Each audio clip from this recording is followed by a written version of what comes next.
First, let's meet the travelers. The U.S. Grains Council helped coordinate the itinerary for the trip. Grain trade around the world is their bailiwick, so we turn to them for help. Traveling with us is Mike Calahan, who oversees their Asian operations, and Jodi Kiely, who works in communications. Still got a little room left in here. Also along for the trip, Alan and Lori Tiemann. It's their corn that ends up all over the globe, so we wanted them to share in the experience. We gave them a camera to document their trip. You ready? And of course, the TV crew, photographer Steve Riggs and production assistant Tyler Bastine.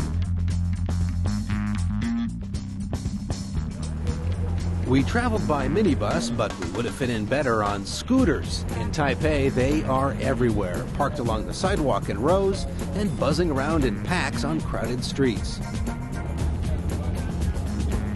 The sidewalks don't get rolled up when the sun goes down in Taipei. The city is still alive well into the late hours. Just got in our room a few minutes ago. Just the views out of our room. Clover Chang from the Grains Council Taiwan office was our tour guide. He did his best to keep us on time. On our first day of shooting, everyone quickly found out that TV production always takes longer than planned. You just be normal. Start with a tight itinerary, throw in a stop along the highway to get some scenic shots, a stop at a street market, Like belly button fruits or something. and you find yourself running behind.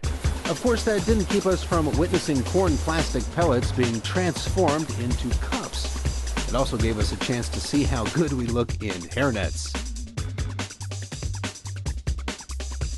Can you kind of show me where we're going? Lingfang Ying Dairy Farm in southern Taiwan was our first visit to a farm on this trip.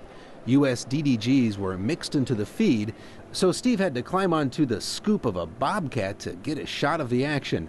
Nobody shoots distilling byproducts like Steve. What do you think about those DDGs there that you saw? Well, I had never seen them before, and Alan kind of explained to me how it's done and things like that, and then he had me smell it, and you could smell the alcohol in it yet, which was very interesting. That night we visited Mongolian barbecue restaurant. The process works like this. Load up a bowl of raw meat, vegetables, and sauce, hand it over to the chef, who cooks it up while you wait. It was delicious.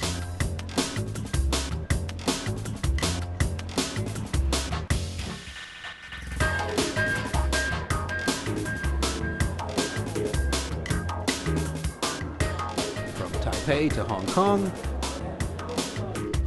to Beijing. We arrived in a country preparing for its debut on the world stage. With the Olympics set to begin in less than 3 months, signs and banners were everywhere. A gleaming new airport terminal welcomes visitors, and it didn't take long to realize there was still work to be done. All of those visitors filtered into one elevator. Yes, one. I'm not going to pretend.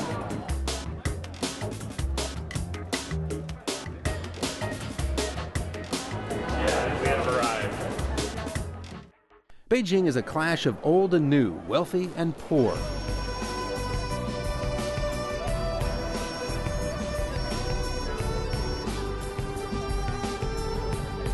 On our first day in China, we ventured about an hour and a half outside of the capital city to Huasha Dairy Farm, where old dairy practices have given way to a modern Western-style management.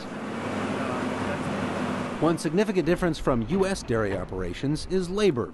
Because labor is so cheap here, there are workers everywhere, on bicycles, tractors, and milking parlors. Here at the Huasha Dairy Farm, you can see the dormitories right next to the cows. Folks live right here on site. Over here you've got dormitory, and there you can see the basketball court.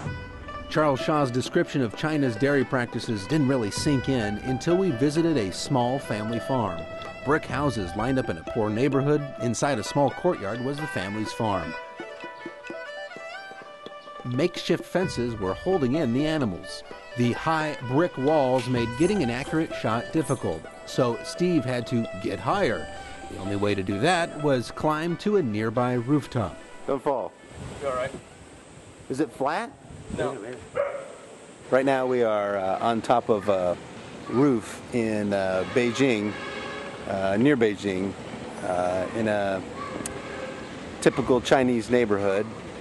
You can see behind me Steve over there. He's climbed up on top of the roof to get a shot of a farm that we could only see from up high because it's so small. We're not certain about the construction of these roofs. We're told they're okay, but it's definitely an interesting perspective from up high.